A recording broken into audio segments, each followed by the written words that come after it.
एक बार की बात है, ढोलकपुर नाम का एक गांव था। वहां के एक कोने में एक छोटा सा घर था, गोबर से बना हुआ। छत से कभी कभी बूंदें टपकती थीं। उस घर में रहते थे रामू, उसकी पत्नी सीमा और उनका 8 साल का बेटा मुन्ना। रामू मजदूरी करता था, कभी खेतों में, कभी लकड़ी काटने का काम। सीमा घर में कुछ गोबर के उपले बनाती और मुन्ना गांव के सरकारी स्कूल में पढ़ता था। हर रोज जब मुन्ना स्कूल जाता, बच्चे उसे चिढ़ाते। ये तो वही लड़का है जो गोबर के घर में रहता है। इसके अंदर से तो बहुत बदबू आती है, छी। हाँ भाई, तुम सही कह रहे हो, हम इसके साथ नहीं खेलेंगे। मुन्ना चुप रहता, उसका मन उदास हो जाता। एक दिन तो एक बच्चे ने उसके कंधे पर गोबर का नाम रख दिया, गोबर राजा। तुम हमारे साथ ऊपर नहीं बैठ सकते, तुम्हारी औकात नीचे है। यहाँ बैठना सिर्फ हम जैसे अमीर बच्चों को शोभा देता है। और सब बच्चे हंसने लगे। मुन्ना रोता हुआ घर आया। माँ, हम गोबर वाले घर में क्यों रहते हैं? सब बच्चे मेरा बहुत मजाक उड़ाते हैं, मुझे अपने साथ खेलने भी नहीं देते। हम कब तक इस गोबर के घर में रहेंगे माँ? बेटा, जो घर मेहनत से बनाया गया हो वो कभी गंदा नहीं होता। गोबर गंदा नहीं होता, बल्कि उससे तो कई लोगों का चूल्हा जलता है। ढोलकपुर में कड़कड़ाती ठंड पड़ी। लोग अपने घरों में रजाइयां लपेटे बैठे थे, लेकिन रामू के घर में न तो कंबल थे न अलाव। गोबर की दीवारों ने जैसे सर्दी को रोक रखा हो। पड़ोस की एक औरत हैरानी से बोली, रामू भाई साहब, आपके घर में तो बिल्कुल भी ठंड नहीं लगती। हमारे घर में तो कुल्फी जमी पड़ी है, हमारी बच्चों को भी बहुत ठंड लग रही है। रामू ने मुस्कुराकर कहा, बहन जी, ये गोबर की दीवारें हैं, ये ठंड को अंदर नहीं आने देती और अंदर हमारी मेहनत की गर्मी है। एक दिन गांव में एक सरकारी अफसर और इंजीनियर आए। वो गरीबों के लिए पक्के घर बनाने का सर्वे कर रहे थे। उन्होंने जब रामू का घर देखा तो रुके, अंदर जाकर देखा तो चौंक गए। ये कैसे हो सकता है? बाकी सबके घरों में नमी है, लेकिन यहां तो सूखा और गर्म है। रामू ने बताया, ये घर मैंने खुद बनाया है, गोबर, भूसा, मिट्टी और प्यार से। इंजीनियर बोला, आप हमें ये सिखाइए, हम इसे सरकारी योजना में जोड़ना चाहते हैं। रामू चौंका, मैं सिखाऊं? मैं तो अनपढ़ हूं। पर आप ज्ञानी हैं, अफसर बोला। आपने जो बनाया है वो विज्ञान और अनुभव दोनों है। रामू को पंचायत भवन में बुलाया गया। वहां उन्होंने गांव के और मजदूरों को गोबर से घर बनाने का तरीका सिखाया। कैसे दीवारें बनाई जाएं, कैसे दरारों से पानी न आए, कैसे गर्मी और ठंड से सुरक्षा हो। धीरे धीरे रामू पूरे जिले में मशहूर हो गया। सरकार ने उन्हें स्थानीय नवाचारकर्ता की उपाधि दी। हर महीने एक सम्मानजनक तनख्वाह मिलने लगी। अब वह खुद भी दूसरों को रोजगार देने लगा। सीमा ने एक दिन मुस्कुराकर कहा, रामू, अब तो हमारे पास पैसे हैं, अब तो हम इस गोबर के घर को छोड़ सकते हैं और एक ईंट पत्थर का घर बनाएंगे। मेरा बहुत दिल था एक ईंट पत्थर के बने हुए घर में रहने का। रामू ने सीमा का हाथ पकड़ा और बोला, पक्का घर जरूर बनाएंगे, लेकिन गोबर वाला घर नहीं छोड़ेंगे, क्योंकि यहीं से हमारी पहचान शुरू हुई थी। हाँ रामू, तुम बिल्कुल ठीक कह रहे हो, हम इस गोबर के घर को नहीं छोड़ेंगे। स्कूल में अब कोई मुन्ना का मजाक नहीं उड़ाता, बल्कि एक दिन तो मास्टर जी ने उसे मंच पर बुलाया। बच्चों, मुन्ना के पापा ने सिखाया कि कम साधनों से भी एक अपना खुद का घर बनाया जा सकता है, और यही बात उन्होंने मुन्ना को भी सिखाई। इसीलिए बच्चों, तुम्हें भी इस बात से कुछ सीखना चाहिए। सारा स्कूल ताली बजाने लगा। मुन्ना की आंखों में आंसू थे, लेकिन आज ये खुशी के आंसू थे। उसने जाकर अपनी माँ से पूछा, मम्मी, अब स्कूल में सब बच्चे मुझसे बहुत अच्छे से बात करते हैं और मेरे साथ मिलकर खाना भी खाते हैं। मम्मी, क्या अब हम गरीब नहीं रहे? बेटा, गरीब वो नहीं होता जिसके पास पैसे नहीं होते। गरीब तो वो होता है जो अपने सपनों से हार मान लेता है। जिसके पास उम्मीद हो, हौसला हो, वही सबसे बड़ा अमीर होता है। इसलिए बेटा, हालात चाहे जैसे भी हो, अपने सपनों को कभी मत छोड़ना। 1 साल बाद गांव के बाहर अब एक छोटा सा गांव निर्माण केंद्र बना है, जहां रामू सिखाता है कि कैसे सस्ते, टिकाऊ और पर्यावरण के अनुकूल घर बनाए जाएं। अब मुन्ना का नाम गोबर राजा नहीं, बल्कि छोटा वैज्ञानिक पड़ गया है। गांव में कोई भी नया घर बनता है तो रामू से सलाह ली जाती है। रामू हर शाम अपने पुराने गोबर के घर के बाहर बैठता है, हाथ में चाय, और कहता है, यहीं से मेरा सपना शुरू हुआ था। अब इस गोबर वाले घर की सब तारीफा करते हैं। मैंने जब यह घर बनाया था तो मैं सोच रहा था, पता नहीं गांव वाले मुझे क्या कहेंगे, लेकिन आज मुझे इस बात की बहुत खुशी होती है कि मैं एक गोबर के घर में रहता हूं। अब ढोलकपुर गांव बदल चुका था। जिनके पास पहले रहने को छप्पर भी नहीं था, अब उनके पास मजबूत गोबर और मिट्टी से बने टिकाऊ घर थे। गांव में सीमेंट कम लगा था, लेकिन आत्मनिर्भरता ज्यादा उगी थी। रामू के सिखाए हुए शागिर्द अब आसपास के गांवों में भी जाकर टिकाऊ घर बनाते थे। एक दिन शांतिबाई नाम की विधवा औरत, जो 3 बच्चों के साथ पेड़ के नीचे रहती थी, रामू के पास आई।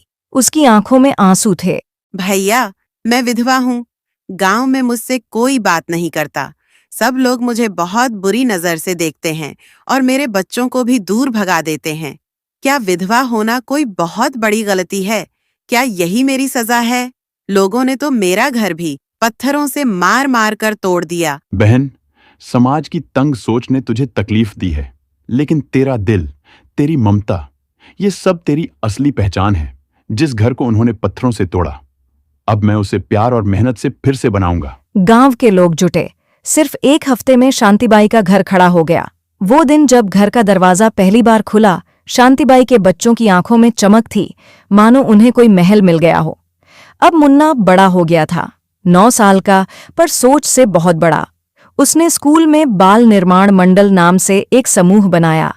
बच्चे अब स्कूल के बाद गांव के गरीब परिवारों की मदद करते, मिट्टी गूंथते, उपले बनाते, पानी लाते। दोस्तों, अगर हम ऐसे ही गांव के गरीब लोगों की मदद करें, जैसे कभी किसी को खाना दे देना, कभी ठंड में कांपते हुए आदमी को एक फटी चादर दे देना, तो इन छोटी छोटी चीजों से ही हम एक दिन बड़ा काम कर सकेंगे। एक दिन मास्टर जी ने मुन्ना से पूछा, तुम यह सब क्यों करते हो मुन्ना बेटा? मैंने देखा है, जब मैं कल रास्ते से गुजर रहा था तो एक छोटा बच्चा बाजार में अपनी माँ से बिछड़ गया था और तुमने बिना सोचे समझे उसकी माँ को ढूंढने में उसकी मदद की। यह देखकर मुझे बहुत अच्छा लगा। मैंने तो बस वही किया जो मुझे सही लगा। वो छोटा बच्चा बहुत डरा हुआ था, उसकी आंखों में आंसू थे। मैं सोच रहा था, अगर मैं खो जाता तो मेरी माँ भी कितना रोती, इसलिए मैंने उसकी मदद की। रामू के काम की गूंज अब राजधानी तक पहुंची। जिला कलेक्टर खुद गांव आए। गांव के चौपाल में रामू को मंच पर बुलाया गया। रामू जी, कलेक्टर बोले, आपने सरकार को सिखाया कि कम खर्च में टिकाऊ विकास क्या होता है। आज आपको ग्राम नवाचार पुरस्कार से सम्मानित किया जाता है। रामू भावुक हो गया, उसकी आंखें भर आईं। उसने कहा, मैं अनपढ़ हूँ साहब, लेकिन गरीबी ने मुझे बहुत कुछ सिखाया है। मैंने गोबर को सिर्फ गोबर नहीं समझा, बल्कि उसे इज्जत की ईंट बनाया है, जिसे लोग फेंक देते हैं। उसी से मैंने अपना घर खड़ा किया है, मेहनत से, लगन से और बिना किसी शर्म के। अब ढोलकपुर कोई आम गांव नहीं था। वहां हर घर में सफाई थी, सौर लाइट थी, पानी की टंकी थी। ठंड में गरीब का मिट्टी घर। एक छोटे से गांव के कोने में मिट्टी से बना एक पुराना सा घर था। उसी घर में रहते थे श्याम और गौरी। श्याम एक मजदूर था और गौरी उसका साथ देने वाली एक सीधी सादी गृहिणी। दोनों के पास ना ढंग के कपड़े थे, ना ढंग का खाना। सर्दियों के दिन थे। गांव में कड़ाके की ठंड पड़ रही थी। हवा इतनी तेज चलती कि लगता जैसे वो हड्डियों के आर पार हो रही हो। श्याम के फटे पुराने कंबल में सीलन भर गई थी और गौरी की चादर तो पिछले साल ही गलकर आधी हो गई थी। उनके पास लकड़ी भी नहीं थी आग जलाने के लिए।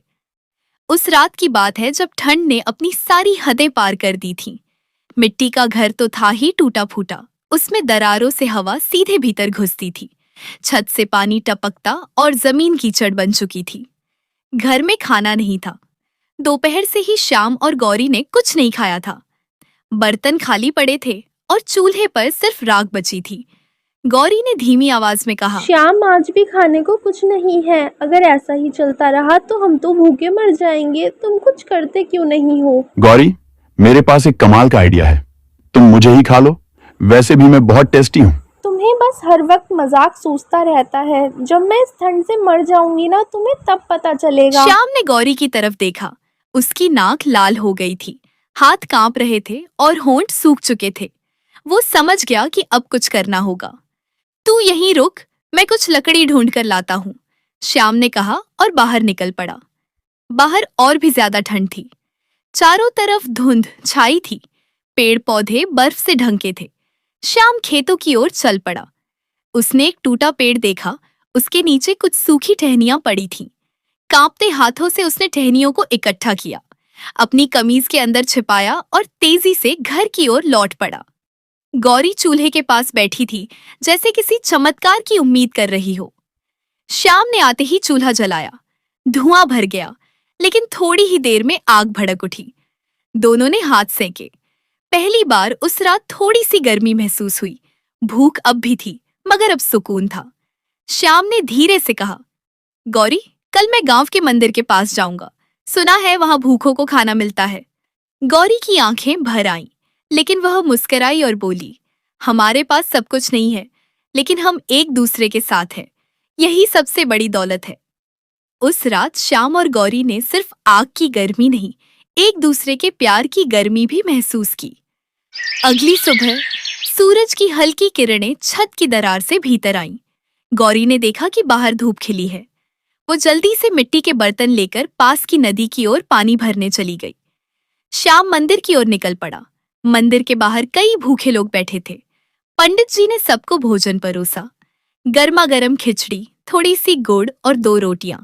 श्याम ने सोचते हुए कहा, गौरी के लिए भी कुछ खाने को ले जाता हूँ। वो बेचारी घर पर बहुत भूखी होगी। अपने हिस्से की एक रोटी बचा कर ले जाता हूँ। वो गुड़ की एक छोटी सी पुड़िया और एक रोटी बचाकर अपने कुर्ते में छिपा ली। जब वो घर लौटा, गौरी ने मुस्कुराते हुए कहा, देखो श्याम, आज सूरज निकल आया।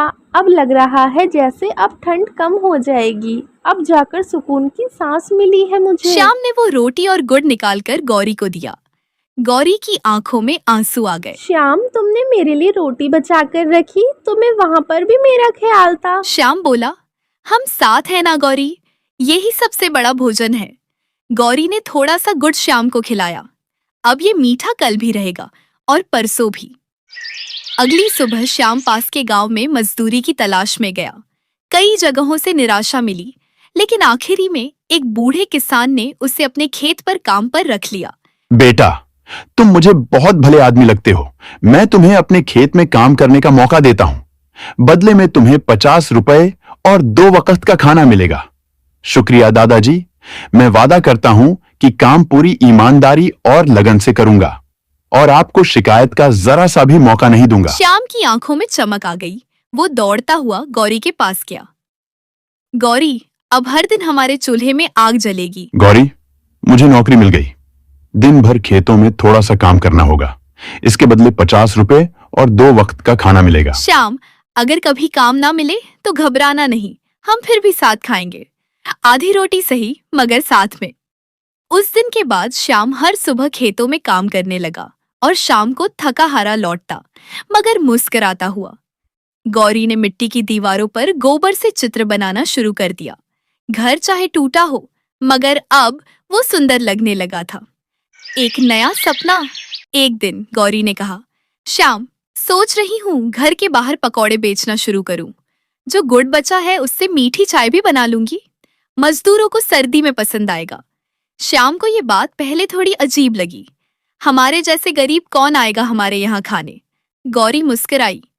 गरीबी खाने में नहीं होती, मन में होती है। हम अगर सच्चे दिल से बनाएंगे तो लोग खुद खिंचे चले आएंगे। अगले दिन गौरी ने पहली बार मिट्टी के चूल्हे पर पकौड़े तले।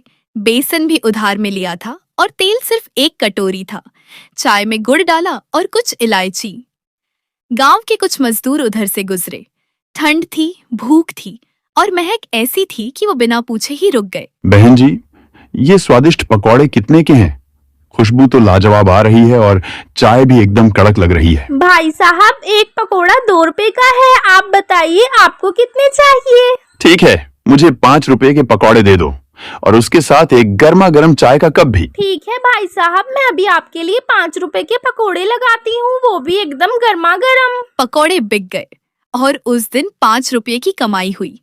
श्याम ने पहली बार महसूस किया, हम अब बस जी नहीं रहे, हम बढ़ रहे हैं। गरम गरम पकोड़े खा लो, एकदम प्यार से बनाए हैं आप लोगों के लिए। चाय भी साथ में मुफ्त मिलेगी। धीरे धीरे गौरी के पकौड़े मशहूर हो गए। गांव के स्कूल के बच्चे भी आने लगे, मजदूर भी, और यहाँ तक कि गांव के चौधरी ने भी चाय पी और कहा, इससे अच्छी चाय तो शहर में भी नहीं मिलती। श्याम ने गौरी से कहा, गौरी, तेरे बनाए पकौड़े तो अब पूरे गांव की पहचान बन चुके हैं। पहले लोग सिर्फ सब्जी और चाय लेने आते थे, अब कहते हैं जरा गौरी के पकौड़े भी दे देना, तेरे हाथों में जैसे कोई जादू है। गर्म मसालेदार पकौड़े जब तू तवे से निकालती है ना, तो पूरा मोहल्ला महक उठता है। बच्चे, बूढ़े, औरतें सब तेरे ठेले के आसपास मंडराने लगते हैं। नहीं श्याम, ये तो बस तेरे साथ का असर है। तू साथ है तो सब मीठा है, कल भी, परसों भी और हर दिन। अब उस मिट्टी के घर में, अब वो मिट्टी का घर पहले जैसा नहीं है। दीवारें सजी हैं, चूल्हे पर हर सुबह चाय की खुशबू आती है। उनका मिट्टी का घर टूटा हो सकता है, लेकिन उनका रिश्ता वो चट्टान की तरह मजबूत था। मैंने तुमसे कहा था ना कि अगर हम मेहनत करें तो सब कुछ मुमकिन है। देखो, मैंने पकौड़े बेचने का सोचा और आज हमारे पकौड़े पूरे गांव में मशहूर हो गए। जहां कभी एक वक्त की रोटी के लिए सोचते थे, आज लोग हमारे ठेले पर कतार में खड़े रहते हैं। जिस काम को लोग छोटा समझते थे, वही हमारे लिए इज्जत और रोजी का जरिया बन गया। अब लोग हमें नाम से नहीं, हमारे स्वाद से पहचानते हैं। गौरी के गरम पकौड़े कहते हैं। हाँ गौरी, तुम बिल्कुल ठीक कह रही हो। तुम्हारी बातों में सच्चाई भी है और हौसला भी। जिस तरह तुमने छोटे से ठेले से शुरुआत की और पूरे गांव में अपने पकौड़ों का नाम किया, वो काबिले तारीफ है। तुमने साबित कर दिया कि हालात चाहे जैसे भी हों, अगर इरादे मजबूत हों और दिल में मेहनत की आग हो तो कोई सपना अधूरा नहीं रहता। शाहिद, सुनो ना, मुझे भी श्याम और गौरी जैसे मिट्टी के बने हुए घर में रहना है। वो मिट्टी का घर सिर्फ बाहर से ही नहीं, अंदर से भी बहुत खूबसूरत लगता है। उसके दीवारों में अपनापन होता है, उसकी खुशबू में मिट्टी की सादगी होती है और उसमें रहने का सुकून कुछ अलग ही होता है। जब तुम सुबह काम पर जाया करोगे, मैं उस घर में रुककर तुम्हारे लिए प्यार से खाना बनाया करूंगी। हर कोने को साफ और सुंदर रखूंगी, जैसे वो घर नहीं, हमारा सपना हो, जिसमें हर दीवार पर हमारी मेहनत की कहानी हो। मैं चाहती हूँ कि हमारा भी एक ऐसा छोटा लेकिन प्यारा घर हो, मिट्टी का, सच्चे प्यार का और सादगी की छाव वाला, जहाँ तुम थक कर आओ और तुम्हें चैन मिले और मैं तुम्हारे चेहरे पर सुकून देख सकूं। तुम्हारी थकी हुई आंखों में जब मैं मुस्कान देखूंगी तो लगेगा जैसे सारी दुनिया की दौलत मिल गई हो। जब तुम चुपचाप आकर चारपाई पर लेटो और मैं तुम्हारे पास बैठकर तुम्हारे पैर दबाऊं, तो उस मिट्टी के घर की हर ईंट मुझे अपना लगेगा, जैसे वो भी हमारी थकान को समझती हो। मैं तुम्हारे लिए वो छांव बनना चाहती हूँ, जहाँ तुम हर चिंता भूल सको। गौरी, तेरी एक एक बात ने मेरे दिल को छू लिया।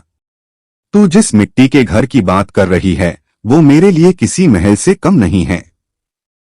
जहाँ तेरी मुस्कान होगी, तेरे हाथों का खाना होगा और तेरे साथ बिताया हर पल, वही मेरी सबसे बड़ी दौलत होगी। मैं दिन भर चाहे कितनी ही थकावट लेकर लौटूं, लेकिन अगर तेरा चेहरा देख लूं, तुझे अपने आंगन में देखूं, तो सारी थकान उतर जाएगी। तेरे साथ मिट्टी का घर भी मुझे सोने सा लगेगा, क्योंकि उसमें तू होगी, तेरा प्यार होगा और एक सुकून भरी जिंदगी होगी। मैं वादा करता हूँ गौरी, हम वो घर जरूर बनाएंगे, थोड़ा थोड़ा जोड़कर, ईंट दर ईंट। और उस घर की नींव में होगी हमारी मेहनत, हमारी उम्मीद और तेरा यकीन। तू बस मेरे साथ चलती रहना। मैं पूरी दुनिया से लड़ जाऊंगा, लेकिन तुझे कभी अकेला नहीं छोड़ूंगा। तेरा सपना अब मेरा भी सपना है, जहां तेरी मुस्कान होगी, तेरे हाथों का खाना होगा और तेरे साथ बिताया हर पल, वही मेरी सबसे बड़ी दौलत होगी। मैं दिन भर चाहे कितनी ही थकावट लेकर लौटूं, लेकिन अगर तेरा चेहरा देख लूं, तुझे अपने आंगन में देखूं, तो सारी थकान उतर जाएगी।